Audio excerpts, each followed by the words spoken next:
जी, गुज़िश्ता रोज़ जो वाक़या पेश आया है कराची में डीएचए के पोश इलाके, जो कराची का एक पोश तरीन इलाका है, उसमें उसका शुमार होता है।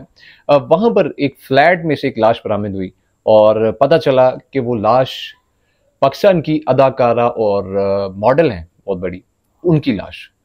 इनका नाम हुमैरा असगर बताया जा रहा है और रिपोर्ट्स के मुताबिक कल जो डेवलपमेंट हुई थी उसके मुताबिक ये लाश अज्यूम की जा रही थी कि डेड बॉडी कोई 1 महीना पहले की थी। लेकिन आज जो राज खुल रहे हैं, जो इन्वेस्टिगेशन मज़ीद जारी है, उसके मुताबिक कमोबेश 6 महीने पुरानी डेड बॉडी है ये। आप सोच सकते हैं, अज्यूम कर सकते हैं 6 महीने, शोर-ओ-गुल का वो शहर कि जहाँ पर हर वक्त शोर रहता है। वो शहर जिसे रोशनी को शहर कहा जाता है। वो शहर जिसे दिल वालों का शहर कहा जाता है। उस शहर में मुसलसल दूसरी ऐसी मौत। जो शोबिस के सितारे थे, शोबिस की चमक-दमक में जब वो आते थे, तो तमाम तर नज़रें उन पर पड़ती थी। तमाम तर नज़रें उन पर ही फ़ोकस करती थी। वो शख्सियात जब फ़ौत हुईं, जब मुर्दा हालत में पाई गईं और कई-कई दिन पुरानी लाश जो बरामद हुई, तो ये हमारे एक जो हमारा एहसास का पहलू है, एक-दूसरे के साथ कनेक्टिविटी है, उसको भी ज़ाहिर करता है। किस तरीके से हम डिस्कनेक्ट हो चुके हैं इस फ़ास्ट दौर में, मोबाइल के आने के बाद। ये जो मोबाइल डिवाइस है, इसके इस्तेमाल के बाद हम इस कदर इसमें हम मगन हैं कि हमारे पास फिज़िकली किसी के पास रहने का कोई जवाज़ नहीं है, बल्कि हम सोचते हैं शायद यहीं पर कनेक्टिविटी हमारे लिए काफ़ी है। उनके 7 लाख से ज़्यादा फॉलोवर थे, लेकिन किसी को कानो-कान खबर ना हुई और वो अदाकारा और वो खातून जो है, उसकी लाश गल-सड़ के सिर्फ़ हड्डियाँ रह चुकी थी। आपने बहुत सी वीडियोज़ पिक्चर्स देख ली होंगी जिसमें सिर्फ़ हड्डियाँ रह चुकी हैं, मांस बिल्कुल ख़त्म हो चुका है। इस पे निहायत ही अफ़सोस है। अफ़सोस का एक वाक़या है कि किस तरीके से उसके ना किसी ने राब्ता नहीं किया, ना शोबिज़ इंडस्ट्री में से किसी ने किया। इवन के वालिदैन के बारे में तो कहा जा रहा है कि उन्होंने तो डेड बॉडी लेने से भी इनकार कर दिया और कहा कि हम 6-7 साल से हमने बिल्कुल ही उससे लाताल्लुक़ का इज़हार कर दिया था, क्योंकि उनके घर वाले चाहते थे कि वो शोबिज़ में ना आए। और एक इंटरव्यू के मुताबिक भी उन्होंने ये कहा, ऐसा बताया गया और इंटरव्यू उनका मौजूद है, उसमें उन्होंने कहा जी डॉक्टर्स थे दूसरे बहन भाई, तो वो भी चाहते थे कोई ऐसी फील्ड चूज़ की जाए, ना कि अदाकारी या शोबिज़ को चूज़ किया जाए। उनकी वालिदा किसी हद तक उनकी सपोर्टिव थी, लेकिन वालिद और उनके भाई वगैरह इसके हक में नहीं थे। और ये एक अफ़सोसनाक वाक़या है जो कि अब तफ़सीलात जो सामने आई हैं, 6 महीने पुरानी लाश, ना वालिदा ने राब्ता किया, ना वालिदा ने जाके देखना गवारा किया। अब इसमें 2 पर्सपेक्टिव हो सकते हैं कि वालिदा, क्योंकि वालिद के ऑब्वियसली वालिद के घर में रह रही है, वालिदा जो है खातून है, उसकी वालिदा शायद वो सफ़र ना कर सकती हों अकेले, पॉसिबिलिटी है, क्योंकि वो अपनी बेटी के साथ राब्ते में रहती थी। लेकिन उसके बावजूद 6 महीने तक अगर आपका राब्ता ना हुआ हो, तो आप ये अज़्यूम कर सकते हैं कि किसी ने आपका पता नहीं लिया।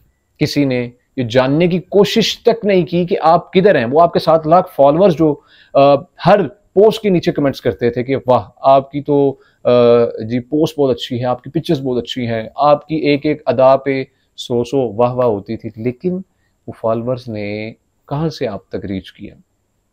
मेरे ख़्याल में चाहे आप शोबिज़ की इंडस्ट्री में आएँ, किसी भी इंडस्ट्री में आएँ, आपका कनेक्टिविटी ज़रूरी है। ख़ानदान is so important, family is so important. जो फैमिली है, कई दहाइयों मुहीत ही एक सफ़र है जिसमें एक फैमिली जो है वो वजूद में आती है, फैमिली बनती है और फैमिली की कनेक्टिविटी बहुत ज़रूरी है। चाहे आप जिस भी इंडस्ट्री में हैं, आप ये ना सोचें कि मर्द के बगैर, क्योंकि ये चीज़ जान लें आप, मर्द के बगैर औरत भी मुकम्मल नहीं और औरत के बगैर मर्द भी मुकम्मल नहीं।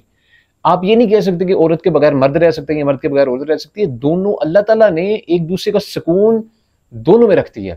मर्द के लिए खातून में और खातून का मर्द में सुकून रख दिया कि जब अल्लाह की ज़ात जिसने बनाया है, हमें एडवांसमेंट दी है, इतनी बेहतरीन तरीके से अल्लाह ताला ने हमें बनाया है, क्रिएटर है, तो अल्लाह ताला जानते हैं ना क्या हमारे लिए बेहतर है। अल्लाह ताला ने कुरान मजीद में इसीलिए कह दिया कि दोनों को एक दूसरे के लिए आपस में सुकून रख दिया गया है और एक दूसरे जो है लिबास है।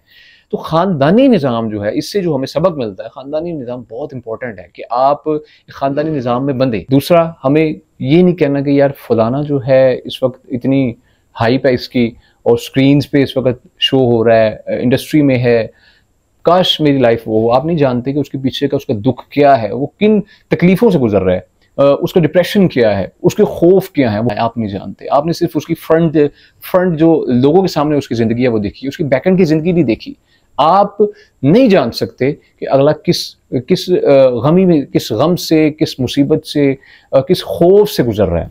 तो सबसे पहले आपने ये ख्याल करना है कि कभी भी आपने ख्वाहिश नहीं करनी, बल्कि अपनी ज़िंदगी को मज़ीद बेहतर बनाना है। इसके अलावा जो ये एक अफसोसनाक वाक़या पेश आया, ये हमें सिखाता है कि वालिदैन को भी चाहिए कि बच्चों को, अगर कोई बच्चा बिगड़ रहा है, कोई बिगड़ चुका है या आपके हाथ से निकल चुका है, आप उसे आहिस्ता आहिस्ता प्रीचिंग करें, उसको तबलीग करें, आहिस्ता आहिस्ता उसे दीन की तरफ लेके आएँ। अल्लाह से यू कैन से दुआ कर सकते हैं। औलाद के हक़ में वालिदैन की दुआ तो कबूल होती है। जब आप छोड़ देते हैं ना, मैं आपको बताऊँ कि वालिदैन जो है ना, औलाद के लिए एक प्रोटेक्शन है, अल्लाह ताला की तरफ से एक प्रोटेक्शन है।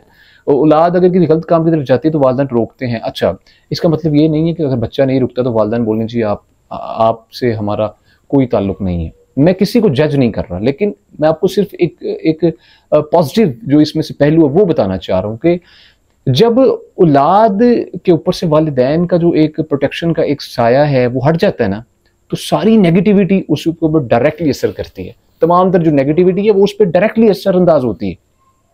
तो वो जो एक प्रोटेक्शन है वो मेरे ख्याल में वालिदैन को रखनी चाहिए। कहीं ना कहीं शायद अल्लाह से दुआ भी जारी रखे, कहीं ना कहीं शायद हो सकता है अल्लाह ताला उसे वापस अपने दीन की तरफ ले आए। बहुत से ऐसे लोगों को अल्लाह ताला कादिर है हिदायत देने पर। तो आप कता ताल्लुकी जो है ना वो किसी भी तरीके से हल नहीं है।